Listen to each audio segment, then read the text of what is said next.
is about 40 pages long in total. So we propose to read it in 4 parts. So quite slowly, at a rate of 10 pages for each session. This should take us to the beginning of August.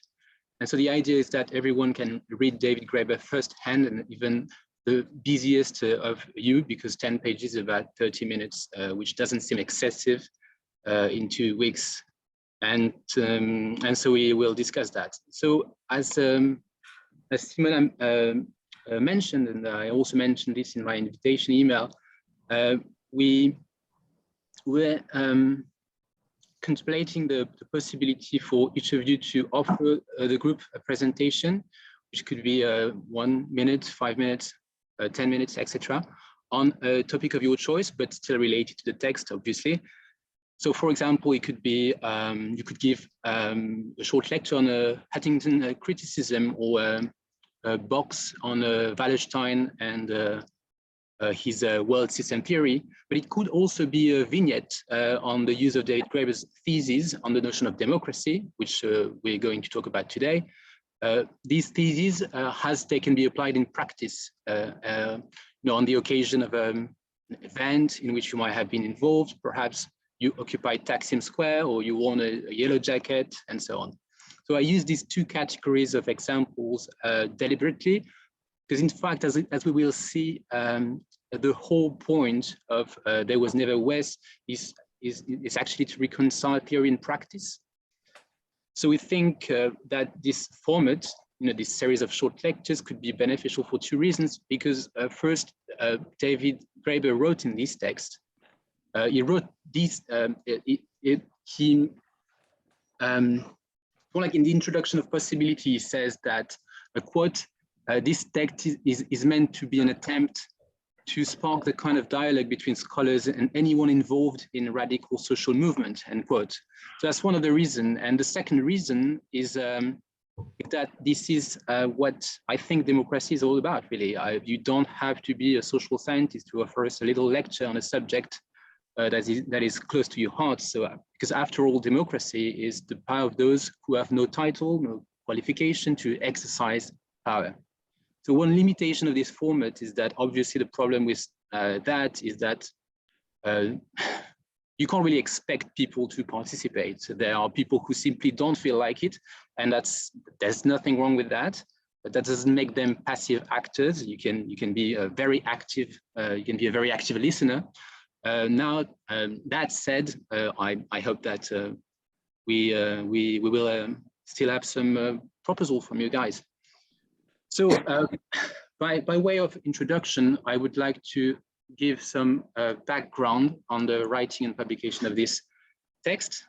I'll try to be as concise as possible so that those who wish to participate can do so. So as far as the context is concerned, I'll just summarize what David Graeber had to say about it, mainly in his introduction to Possibilities, the book in which this short essay appeared, but also in the preface to his text on parrots, which is to be published very soon, if I understood it well. And so let me recall that Possibilities is a collection of essays published in 2007 by AK Press and divided into 3 main parts. The first part, according to David Graeber, is composed of texts devoted to his research on the origins of capitalism. And the second part emerges from his fieldwork carried out as part of his doctorate in Madagascar. And the third part, the one we are interested in today, questions the relationship, one could even say his own personal relationship between theoretical reflections and activist commitment, or to put in the terms we are dealing with tonight, between intellectual practice and democratic practice. These essays in this last section are far less academic and far more political. They are also more accessible and easier to read. And this is a deliberate choice on the part of David Graeber, as I have said, he wants, through the publication of these texts, he wants to open a dialogue outside the usual academic ghetto That's a quote. David Graeber himself, he admits often succumbed to those quote habits of thoughts and argument similar to the idiotic sectarian squabbling of Marxist sects, unquote, which were inculcated in him during his intellectual training. So as is well known, David Graeber has very harsh words for some Marxists, and he prefers, as you know, the anarchist tradition. And we will see that according to him, anarchy is in fact equal to, equals democracy. And this does not mean by the way that anarchists cannot be sectarian, but they should not, obviously. But anarchism is different from Marxist thought in that it is not led by heroic thinkers. It's a very well-known argument. You will never hear someone say, I'm a Kropotkian or you are Malatestian, so I hate you. If anarchists form factions and decide that they hate each other, it is usually for practical or organizational reasons. So what does that mean for us? I think it means that we won't find in this text any typical Graeberian doctrine on which to quibble over finer points. There is no Graeber's lesson, for the simple reason that he didn't want to give any. Quite the opposite. The best we can do is probably to try to reinvent forms of democratic process. I would almost say that the chosen text is a bit of a pretext. Okay, it's true that the text is not bad, but still it's a bit of an excuse, and hence our proposal for small conferences or small lectures. Put like that, you know, reinventing forms of democratic process sounds a little bit grand, but I keep my head, because after all, it's only a very small reading group. So I'll end with a quick point before handing over to Simona and you guys just to help us situate this text in the work of David Graeber. Graeber saw this text as a first contribution to a larger intellectual project that he has pursued in The Dawn of Everything, co-written with the archaeologist David Graeber, and in his book on pirates, in the preface to the letter, he writes, quote, "It might be referred to as a project of decolonizing the Enlightenment," unquote. So we are dealing with a kind of trilogy, if you want, after the series led by Stephen. I think our next read has to be a Pirate Enlightenments, and that's perfect timing because the book will be published this year. So over to you, Simona. And again, sorry, I'll have to go soon. I was furiously taking notes on what you are saying. Yes, it's yeah, it's an important text to read alongside with The Dawn of Everything and Pirates, and it's also important because we are once more exporting democracy through bombs, and at the same time we are told that democracy is in crisis because people don't believe anymore in elections and democracy as voting system. So this very practical and very theoretical text is important at this very moment to better understand what we want in a way. What do we mean by democracy? The very practical thing David talks about in this text, but also the very theoretical criticism that we will see in the last chapter, that is the one that refers to Benjamin's critique on violence. And overall, yeah, I think it's an important text to dispel some myths about democracy, about its Western origins, and also about West, the myth of West, and the idea of a Western culture. In the first pages of this text, David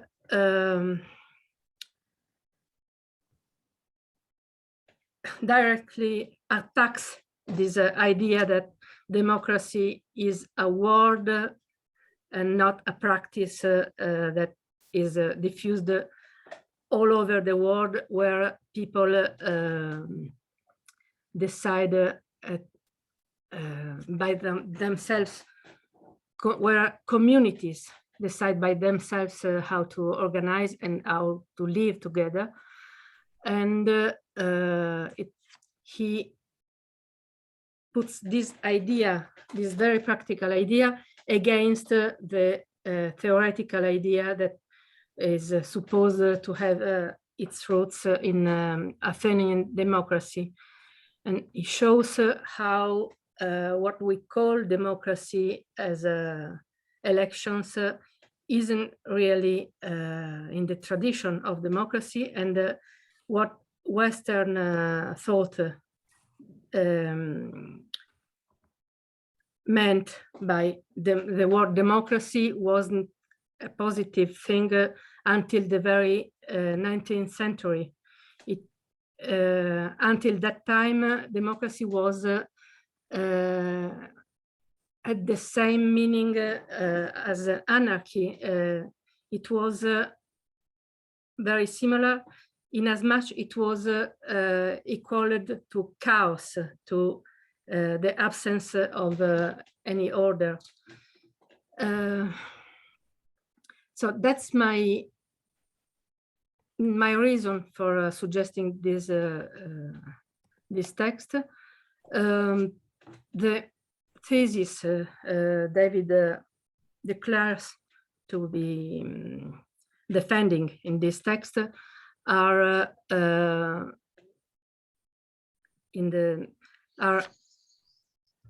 about Western civilization, the idea that it exists something as a Western civilization, and this is the first part that we'll read. And the second and third part are about democratic practices and how the idea of democracy was reinvented, in the 19th century under the pressure of people in mainly in the United States. And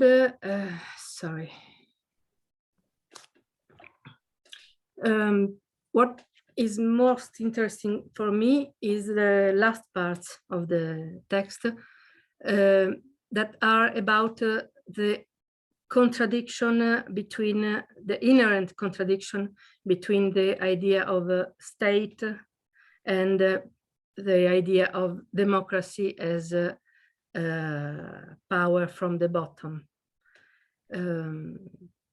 So that's all on my part. Sorry if I was a bit confused. My questions to you are whether you agree on our proposal of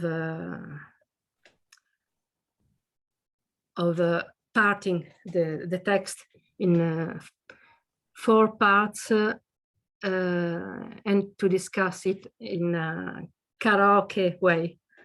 And also we should set a calendar for the next meetings if you agree.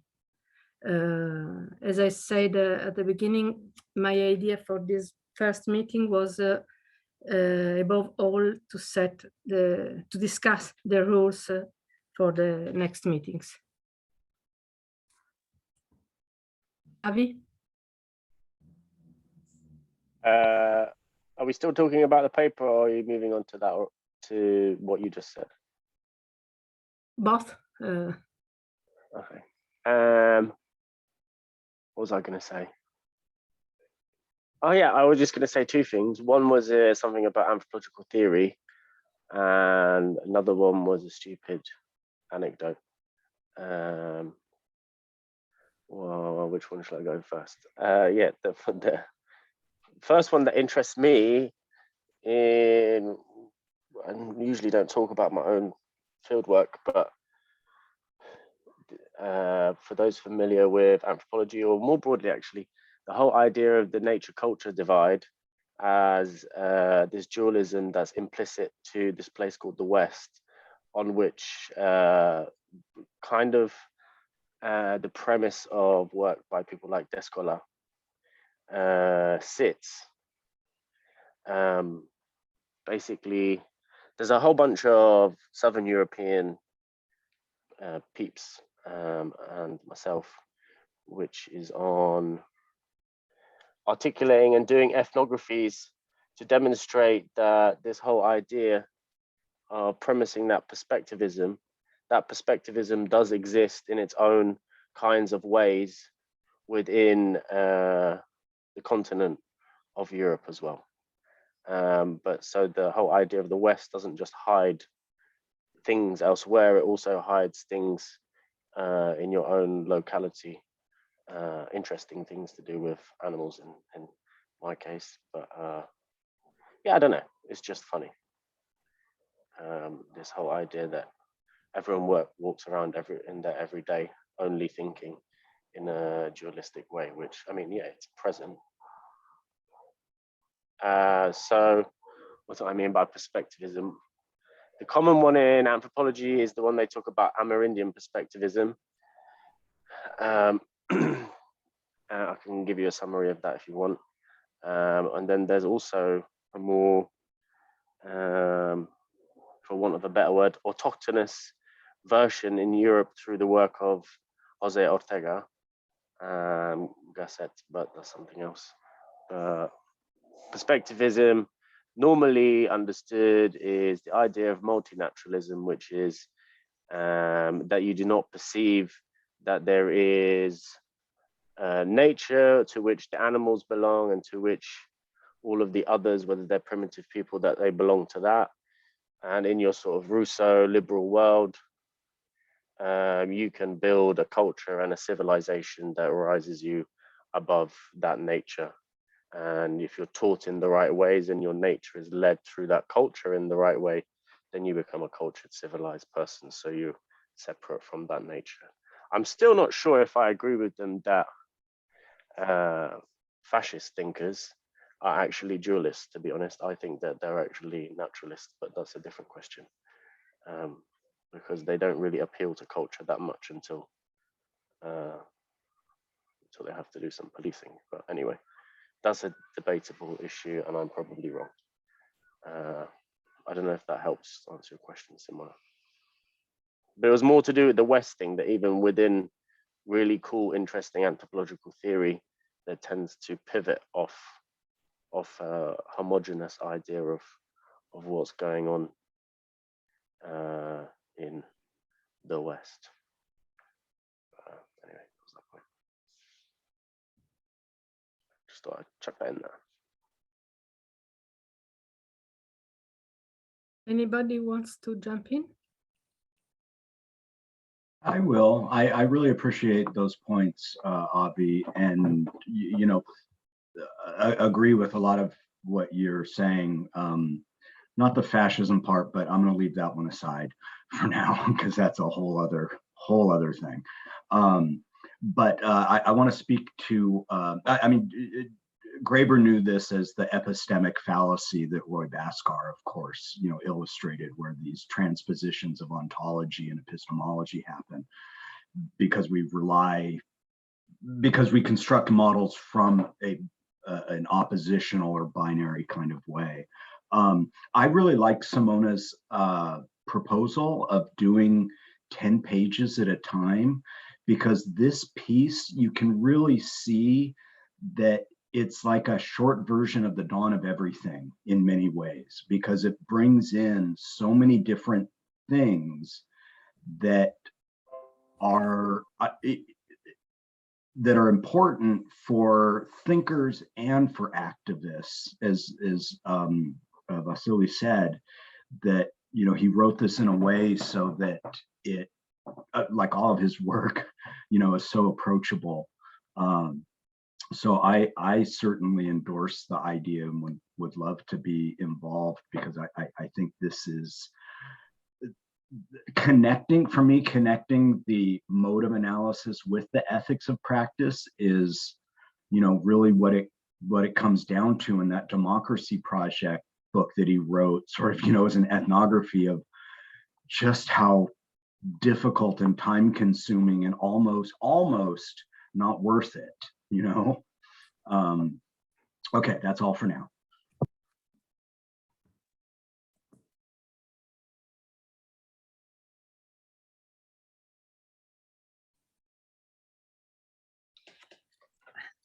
Yeah, about fascist and culture, the first chapter is actually about the oscillation that is in Huntington and in those who claim the existence of a Western culture. They always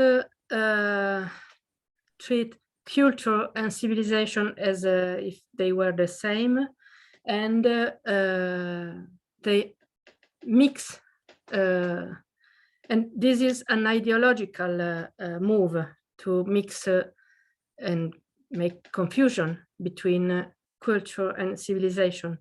Plato is not Western civilization, it's Western culture. And if you want to refer to European culture in an anthropological sense, this is not Plato. This is maybe Montfort's towns, cities, or the way we deal with kinship, or the very idea of money or the state. But it's many things in an anthropological sense that are not really culture. And this confusion is what allows Huntington, that is somebody who makes a straw man of himself, but what allows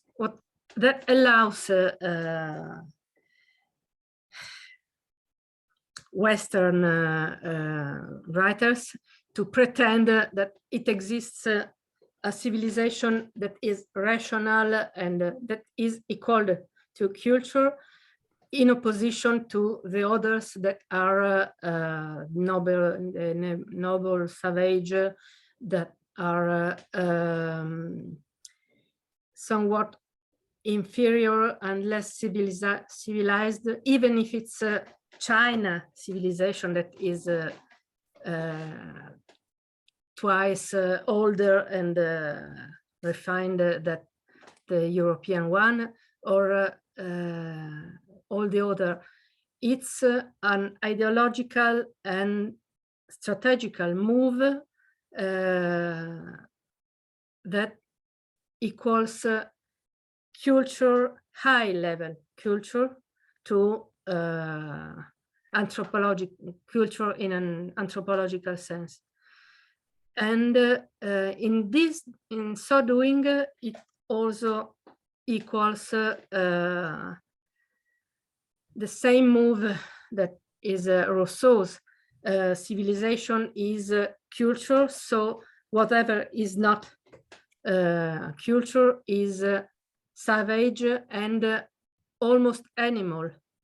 It is the same move, the same move that opposes nature and culture is the one that opposes savages to civilized European.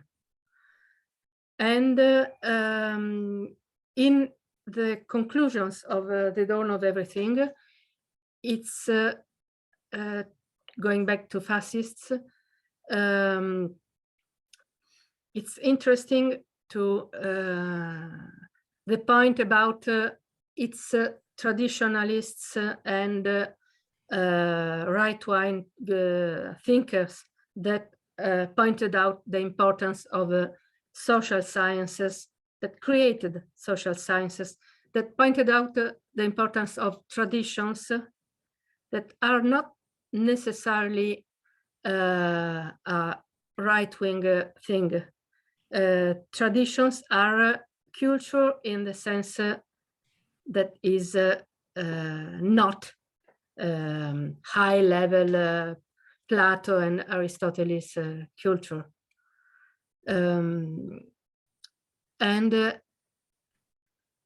So at the end of the day, the post-Enlightenment criticism of revolution worked on this same opposition.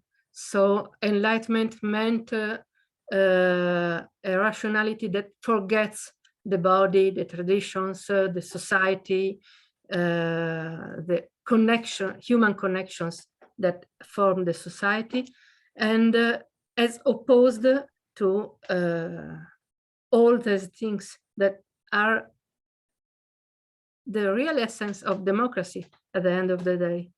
That democracy is not a rational project based on culture, on the tradition of Plato and Aristotle, as opposed to the living conditions of communities.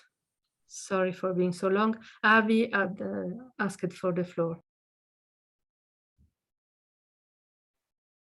Just to clarify, thanks, Simona. I was a bit sloppy, but I don't know, by the way. It's just something that I was exploring the other day, so I can open it to the floor to try and help me perfect this, as Michael has already been doing. What I meant to say was, if one thinks about a more popular version of talking about the West and the rest, which has a different history and a different legitimacy, which is about talking about being white. So that's an interesting topic there. I don't know if this is the right forum for mostly white people to talk about, but anyway, bouncing off that, what I meant to say was, yeah, you're right, fascist is completely the wrong word. To me, a social Darwinist perspective, the perspective that the Prime Minister of the UK puts out about cornflakes going to the top, but anyway, that's a different point, is that any cultural aspect of a human is simply an expression of a genetic sort of determined chain of being. So culture is just an epiphenomenon of a mononaturalism. There's just one naturalism, and by the invisible hand of whether you want it to be God or you want it to be random genetic mutation, some are going to be more superior and some are going to be more inferior, but there is not, I don't always see such a division, at least at the base level, with culture and those kinds of conversations. They only, like, I don't know, if you look at Hobbes, his description of why do you have pedophiles is because there are isolated individuals who have some brain problems, dysfunctional people, he calls them. So it's a mononaturalism where they're like, okay, well, in this case, we sometimes need the supreme natural being to come down and, you know, stick those ones, isolate them, or, you know, get rid of them.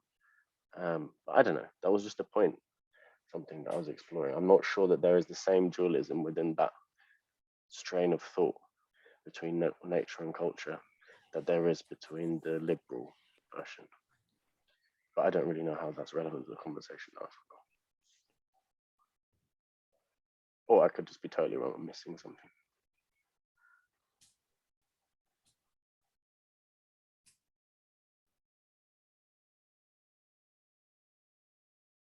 Oh, but I was going to tie it back to something, which is what I was asking Nika about, exploring Graeber's work on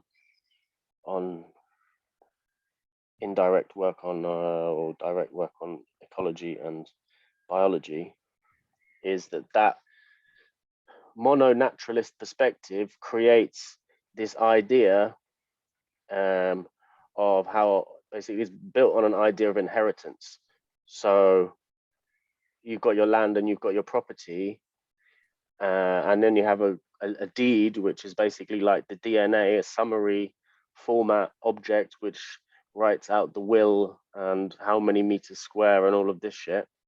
And that is then inherited by your child or by the buyer. It tells you nothing about all of the work that all of the laborers have to do to keep the fields alive, and the intergenerational learning across all of that stuff. But anyway, it feeds into this inheritance thing, but I don't know, it was an off point. Michael?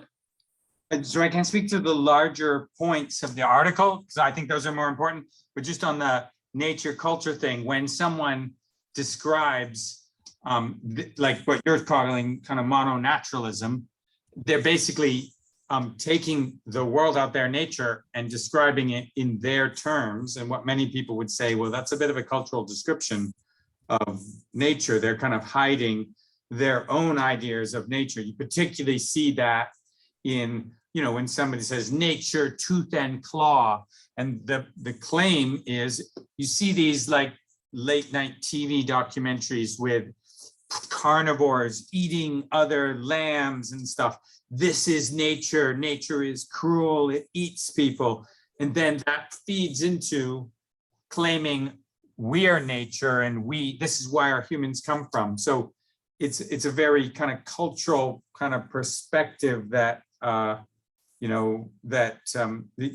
idea that there's no nature culture divide, there's just nature, is a sort of cultural kind of remark about nature. And what many people would argue is by nature is a bit more sophisticated and a bit less sophisticated. And it's just like people. You couldn't say people all dress in blue, people all dress in yellow on Wednesdays. People do different things, and nature is that way. And so that's what I think, that's part of what it's at, that it's a very culture, like mono-naturism is a very kind of remark that many other people would contest. You know, so it therefore is in some sense how you interpret nature is a bit of culture. And but I don't think we should bog down in the whole description of a nature culture divide as much as what are the other stuff that is in Graeber, unless people are excited about that particular thing.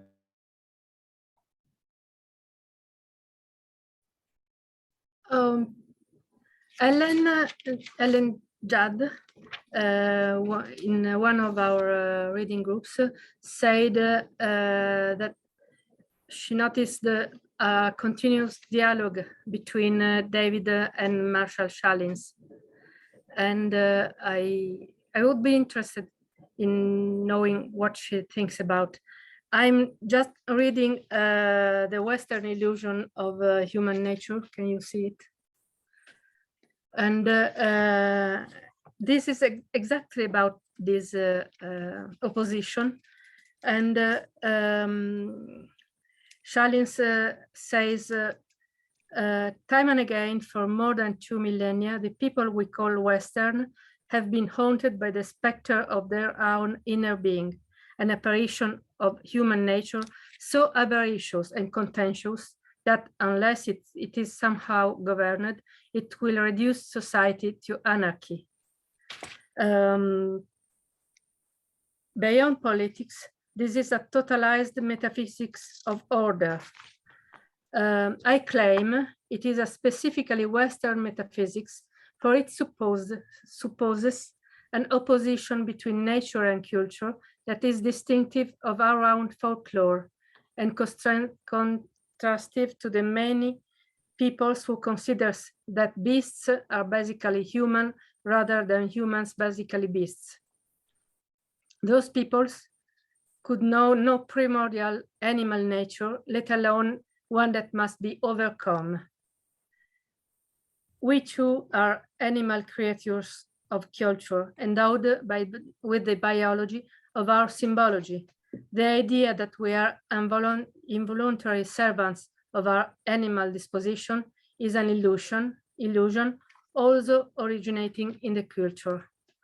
I think it's quite to the point of the opposition that David is discussing in this text.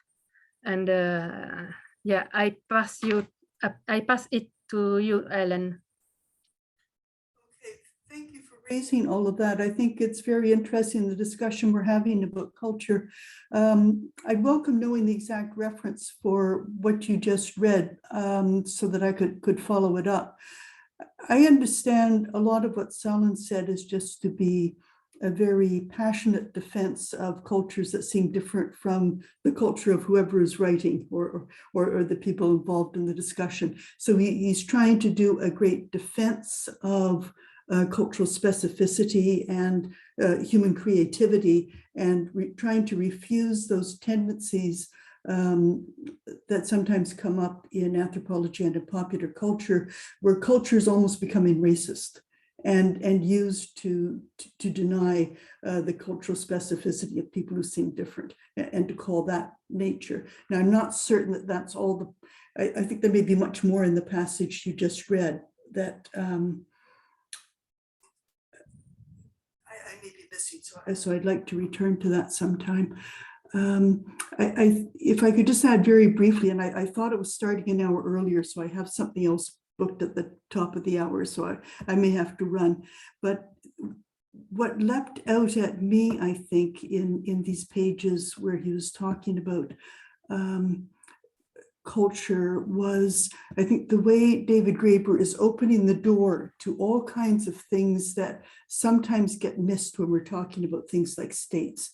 And he's bringing, this is a way in which he's bringing people in a really powerful way. And I think that that is something that would be really interesting to explore in this group, because one of the, in just these few pages, he's laying out the desirability and the practice people have of dealing with each other on a horizontal basis.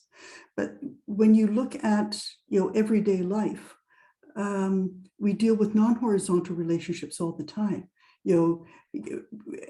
From the beginning, we're children, and you could argue, well, 2-year-olds may rule the family, but not exactly. So in a sense, from the very beginning, we're dealing with non-horizontal relationships from our birth, and then in our everyday life as well, we're dealing with things that are not, strictly speaking, horizontal. So some of the issues that seem to arise in my mind are how we go about dealing with the non-horizontal features of everyday life, because they're not coming at us just from the state. And the state looms so large in the devastation of the world we live in right now. But all of that seems to be reflected also in our everyday life. And if I think of places where that is anarchist resources for some of this, there's a lot in James C. Scott about this as well, the ways in which people push back against the state. And I think that in terms of the field work I do in places, and the way in which I listen to Chinese people talking about what they do about things, and they say, well, the state has policies and the people have resistance. And to some extent, I think something we might do in talking about culture is to look at how people deal with things that aren't horizontal, even in everyday life. But maybe that's off topic for this, but since you invited me, that's what came across my mind when we were talking about culture. That's it for me. I hope I wasn't too off topic.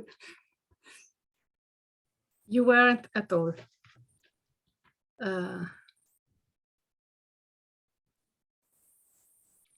Does anybody want to jump in? Kelly, please, Hi, everybody. Sorry to be late, but I was there at an hour before, and then I had to leave, and I came back. I missed the beginning, so I don't know what was discussed the first half an hour. So if the point I'm bringing now is already covered, just let me know.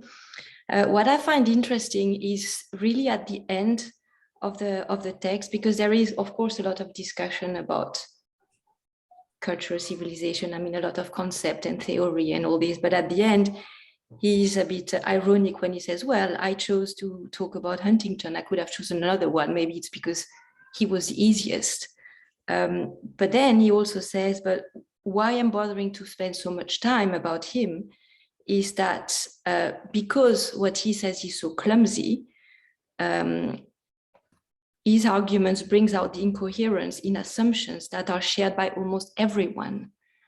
And for me, that's a starting point also to say, okay, we can discuss concepts, but at the end of the day, if we want to bring change, we have to see how almost everyone is seeing all this, because that's for me a starting point. So, okay, how do we change the narrative based on what the common narrative is, not what the truth is or what's the, the ideological, struggles or fights, but what do people believe, and as activists, what do we do with this as a starting point? So that's something just that I put on in the discussion.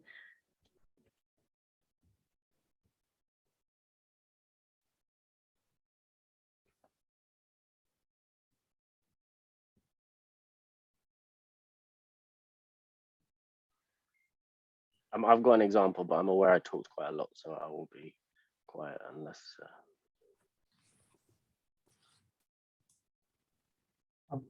Thank you for bringing up activism, because this was the purpose for me to join this discussion tonight. And I'm from Sweden, and recently we have made a decision, the Swedish government has made a decision to join NATO. And this is about the current clash of civilization going on right now in Ukraine, and we feel, a lot of Swedes, that this decision was not made at all with any democratic, listening to people if they wanted to join NATO or not. Many people don't want to do that, but at the same time, well, I don't know really if this is relevant to this discussion, but in some way, maybe it is. And how could democracy happening in this, or reinvent itself in the in-betweenness, as the major argument of Graeber's article is, that democracy reinvents itself or refound itself. It is a little bit difficult, but I wanted to use this article in activistic purpose for a theater play that we wanted to try to make on whether we should join NATO or not. This is maybe a different angle, but I give it to you like that. Okay.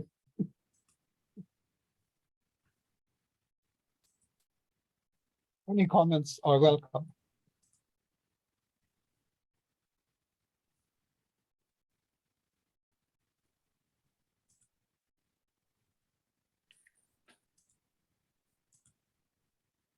Avi?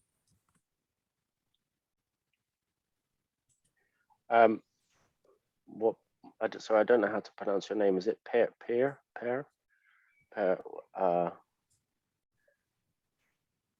I feel like that's a very big question that I would like to hear the answer that you discover from it. But talking to Kellig's point earlier, from the area of activism that I work in, which is food activism, and probably a grassroots concept that people are familiar with, which is food sovereignty. To me, that if you were to take what Graeber is talking about electoral democracy, is kind of like a menu democracy.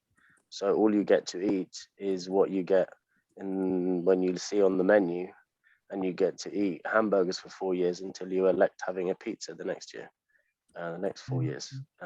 Whereas food sovereignty, the implications of that is that, yeah, horizontalism is important, but having access to grow your own food, the infrastructure to do that, the people having a movement to do that. I mean, food sovereignty is a global movement anyway, but I see that as one activist answer in the food realm to the menu democracy issue, which is saying to people, would you like to, it's the same as asking if you select to have a pizza or a burger for 4 years. No, you wouldn't like that, would you? You would like to cook some of your own food. You maybe want to even grow some of your own food. So I thought I'd just throw that in as a response to Jack. Yeah. Well, maybe you all are citizens of countries that are members of NATO. I don't know. Maybe you are, but we haven't been that, and we haven't. So we think there should be a referendum. Referendum is maybe not. It's more horizontal and direct democracy than the representational one. Yeah.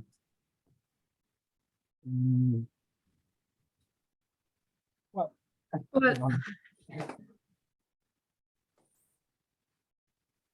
I'm not sure I understood what you said there. Sorry. No, NATO. Maybe you didn't understand NATO. That we have this crash of civilization going on with NATO fueling a conflict in Ukraine and Russia invading Ukraine, and etc. NATO. Okay. Yeah, I misspelled native for NATO, and it changed everything. Sorry. Autumn or something. Yeah. And so NATO is supposed to defend democracy. And that's what they have in, I mean, their raison d'etre, maybe, they think. Yeah. Democracy is democracy then, according to Graeber. He's using the anthropological field to deconstruct or decenter what we supposedly think is democracy. Actually, the book is about okay, before defending democracy, we should agree on what we mean by this word. And it's interesting how what I mentioned at the beginning, democracy wasn't a good term until 1 century ago, and it was people.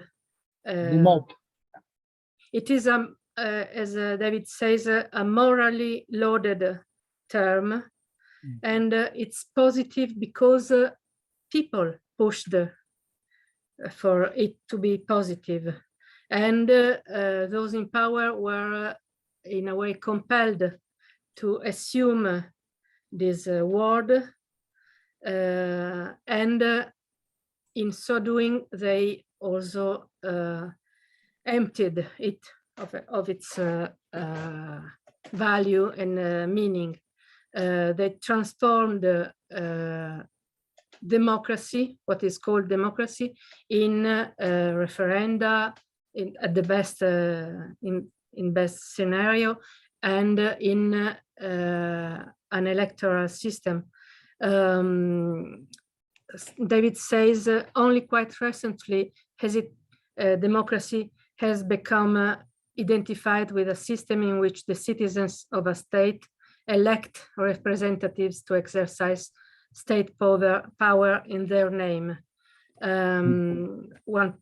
some pages of this text are exactly about criticizing the very idea that it exists something like a people that is one, and that is something in the name of which you can exercise violence and state power.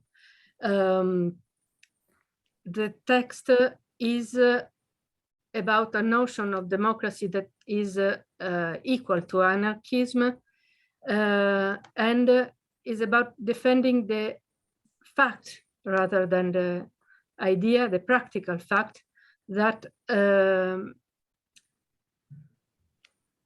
when anywhere and anywhere in any time, in any place, people self-organize, they spontaneously adopt some forms of what we call democracy, direct democracy, and baseline democracy, so to say. I'm looking for the quote. If democracy is simply a matter of communities managing their own affairs through an open and relatively egalitarian process of public discussion, there is no reason why egalitarian forms of decision-making in rural communities in Africa or Brazil should not be at least as worthy of the name as the constitutional systems that govern most nation states today, and in many cases, probably a good deal more worthy. The text is about defending the possibility to call what they do in Madagascar or in Brazil or elsewhere as democracy, dispelling the Western cultural myth that ideology that equals democracy to our system.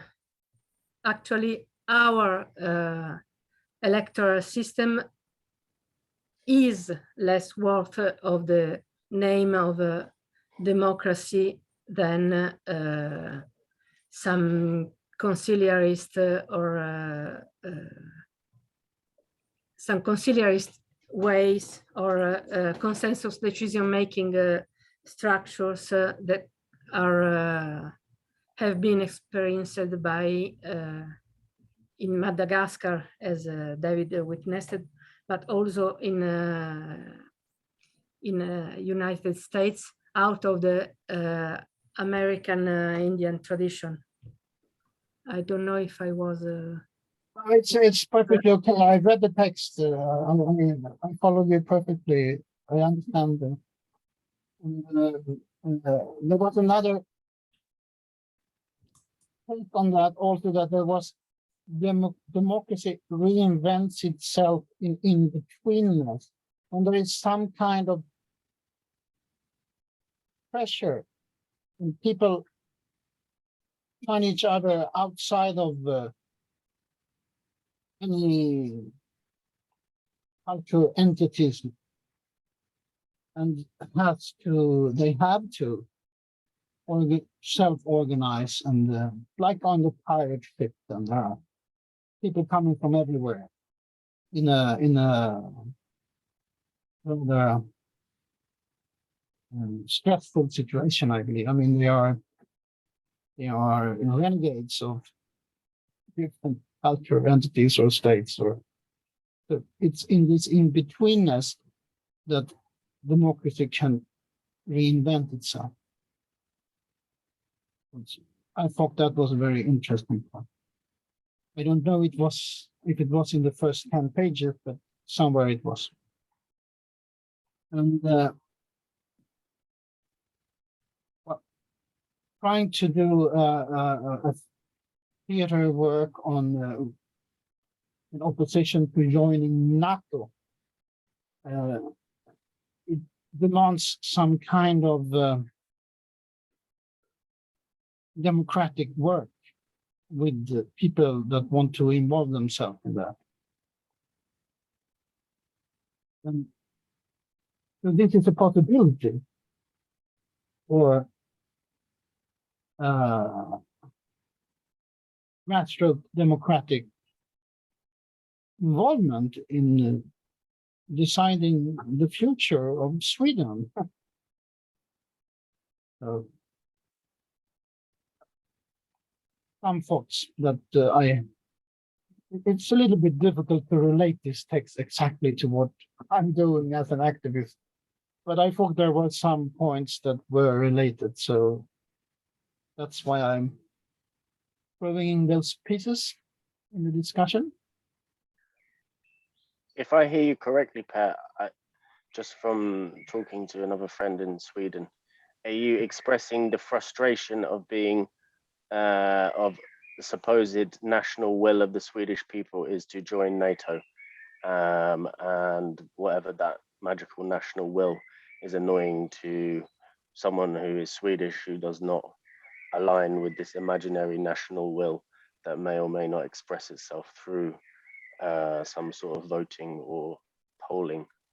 I guess that I'm trying to see where you're at. Correct. Yeah, absolutely correct.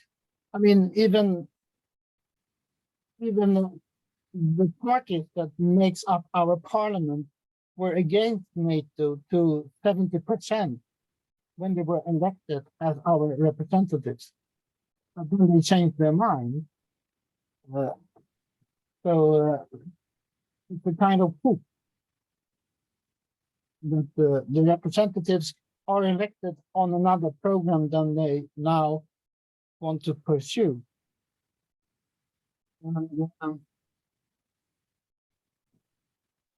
So it's absolutely frustrating to see this happening. I think that maybe theater could help involve people and express this frustration and involve themselves. This is practical democracy on a very grassroots level, and also a questioning of democracy as a Western concept that is enforced by NATO people. It was a little bit complex combination there. Still, I appreciate to read the text from this point of angle. But I see it's a very anthropological text. It is a typically anthropological Malinowski style, the anthropological trick to decenter and deconstruct Western notions through visiting other cultural experiences. So absolutely, in academic ways, I understand that text, but I want to use it for something, right now.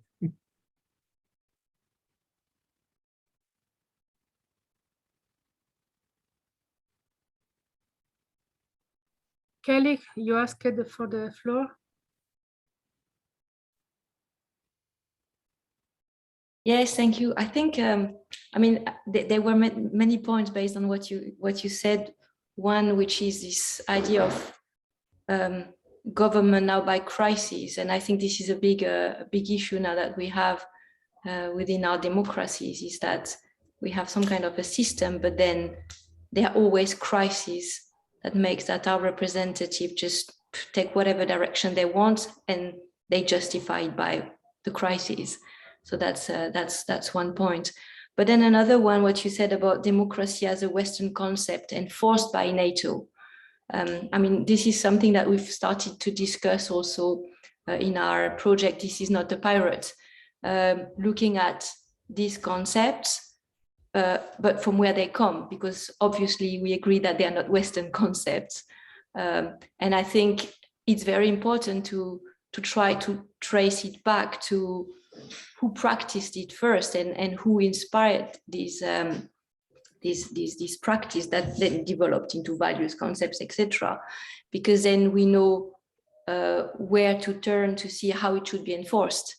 Because obviously the way it has then been hijacked by Western blank white thinkers, has developed in the way it has developed. But if we go back to where it originated, then maybe we have some answers to why was it developed this way, and what was the fundamental values of it, to which we should go back and then strengthen it in a good way. So yeah, so that's my thinking about that, and what he wrote, page 336, about Western culture, saying it's not just a collection of ideas, it's a collection of ideas that are taught in textbooks and discussed in lectures halls, cafe, or literally salon. But again, based on what? Who brought these ideas? It's not just ideas, it's people who have experienced it, and then stories are developed, and then ideas come. Yeah, so that's hopefully something we will continue to discuss on Monday and beyond within the other project.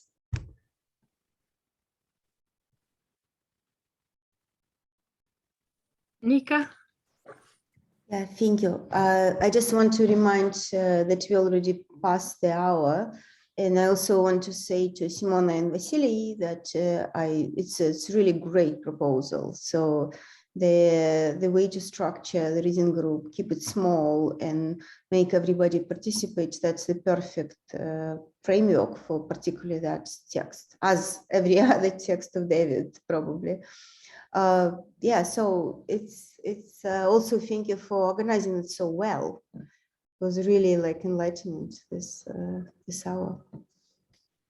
So I'm leaving to Simona maybe for somebody who was late to repeat to wrap up and repeat the new rules for this particular reading group, because I think it's extremely important.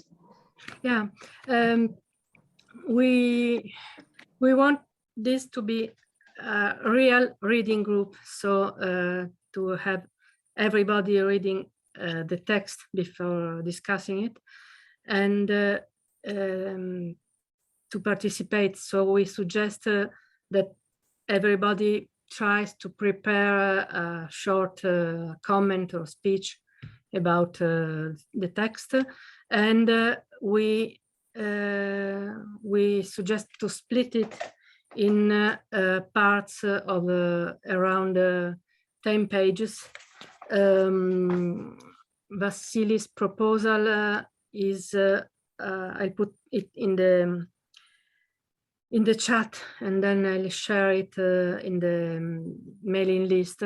But it's from the beginning to the parent note, parenthetical note, then part 4, recuperation, then tradition as acts of renovation, and then I suggested to have the last part, the fifth part, the crisis of the state, as a part in itself, even if it's 7 pages. It's worth keeping aside.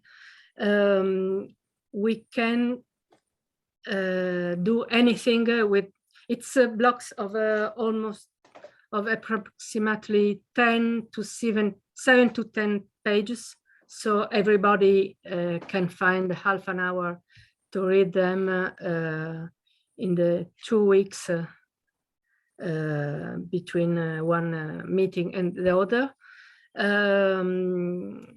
We can discuss anything that is connected to that particular section, that may be Wallerstein's Sistema Mundo, war system theory, or Huntington, that was in the first pages we discussed today, or Walter Benjamin for the last chapter, or so on.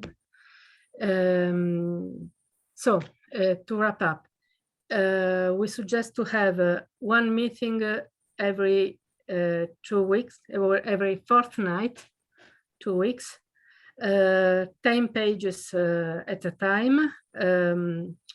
I'll send you the actual proposal for division, and everybody is should prepare a comment, a short text, anything, 3 to 10 minutes as you like. If you do agree with this proposal, we could also make some hypotheses about the dates and the time. I think 7 London time is better for Vasily. So if you prefer it, if you like it, we can have it at 7 London time. And the next meeting, if we keep one fortnight, would be Thursday the 30th. And the next one, the July the 14th, and then July the 28th.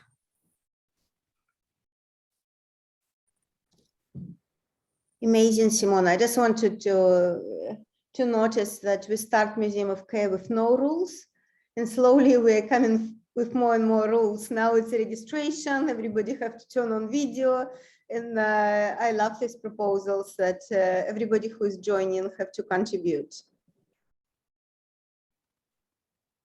Well, everyone is strongly encouraged to contribute, but no coercion anyway. And thinking of this text in these days, I was thinking we should reverse the terms. We should talk of acracy and demarchy. Kratos in Greek is force, strength, power in the sense of violence. And actually democracy was a bad term because it meant the strength and the violence of the demos, of the populace. And while what we are talking about when we say anarchy is the refusal of coercion. So it's the refusal of Kratos. So I think we should reverse the combination of terms, but it was just a collateral thought. So shall we wrap up? Is everybody agrees on the proposal for the? So if you have, as they say in marriages, if you have anything against, say it now or never. I don't have anything against, but I do have a query. Yeah. Is the emphasis, for example, I don't know everyone, but from the few groups that I've come to, I didn't get the sense that anyone hadn't read the text. So if the drive behind this is based on that, I don't think that's a correct premise. But if the drive is more that everyone participate, then evidently that is a more, I was just wondering as a query, if you get my point. Well, it wasn't a disagreement, it was just no, most people had read it, but we do reading groups. We could as well read the text alone. If we do reading groups, is to exchange ideas. So if everybody is concerned in preparing something, I think the exchange of ideas works better. Then I mostly made my homework for all the reading groups. not at the beginning. At the beginning, I heavily relied on Stephen. Thank you, Stephen. But okay, Michael, do we have anything? Yeah, I mean, just one remark would be that, I mean, internet stuff is really weird because you're sort of talking to people, but you're also not that connected to them. So like the Zoom is great because I can have a conversation. I think you all are in different countries and continents. I mean, it's kind of amazing, but it's also a bit like you're not in the same room. There's a lot of things you lose. So and I think lots of people are excited by and benefit from just hanging out and kind of seeing these events. That's inevitably going to happen. If you say interesting things, there'll be some people will come and listen to interesting things. And that's just part of people learning about other stuff, right? But I think one thing would be like a go round or something with an icebreaker, not like a big, long, complicated philosophical question, but like just something silly. What did you have for breakfast, or like that? But it just allows everybody who's participating to speak at some point. And then also, obviously, some people don't want to speak. And then there's always, of course, those moments where we don't want somebody else to speak. People are like, Michael, you've been talking too long, or Steve, quiet down, or whatever it is. We all have our particular moment where we're like, oh, so like that also helps to get other people to speak, is to some to speak shortly, to that succinctness occasionally. But maybe, Michael, you will take care of the icebreaker because you were talking about that for a long time. Can you be the icebreaker person in our group? Oh yeah, I love that. You suggest something and then you've just volunteered yourself. I'm sure I can come up with a dumb question. I mean, I usually spend my time trying to come up with clever questions, and I'm not successful. So if I try to come up with a dumb question and I'm not successful, that'll really prove that I'm not a hope. But anyway, yes, I'll do that. Okay, maybe then we can make a little adjustment if everybody would accept it. We can meet a little bit earlier, like 10 or 5 minutes earlier, before 7, and then we can have an icebreaker, so we wouldn't force people to be recorded doing. Yeah, that's a great idea. And then we're not recording that here. Yeah, but it's good to do like a little bit of informal conversation and people. Yeah, okay, we can announce in the next groups that it will be an icebreaker before, so whoever wants to come earlier can do that. And then you're responsible. Please don't be late. Right. Okay. Sorry. Yeah, definitely.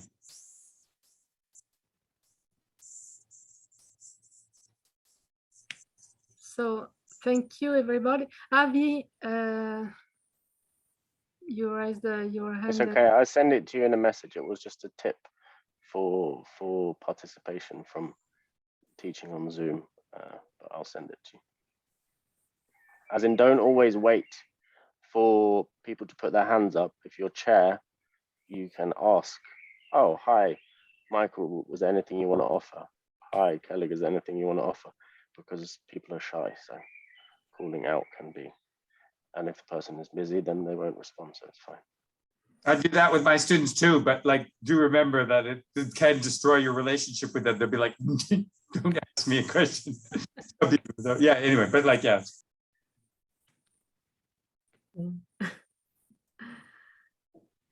So thank you very much, everybody. Sorry for the delay and the misunderstandings. Next time is the 30 at 7 London time, and I'll write it immediately. So thank you very much. See you. Bye. Thanks. Bye bye.